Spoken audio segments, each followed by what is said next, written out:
It is the beginning of the second term. Everybody is having fun in the school playground. We have finished the exam already.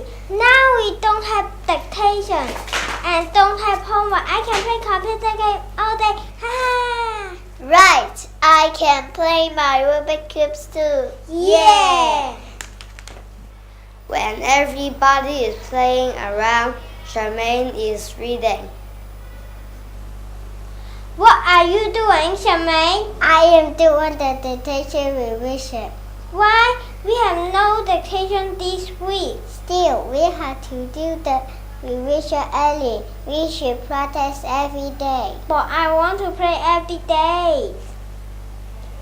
After a week, Boaz and Charmaine have the dictation in the morning. Oh, I am so tired. I slept late last night because I did the revision. Charmaine, have you done your dictation revision? Sure, I have done the revision and I can remember all the vocab well. I can take a rest now.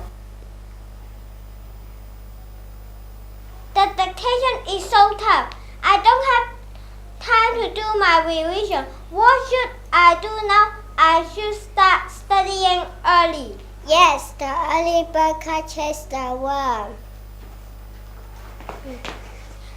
The early bird catches the worm. We should practice every day. People who prepare well and put in effort are successful.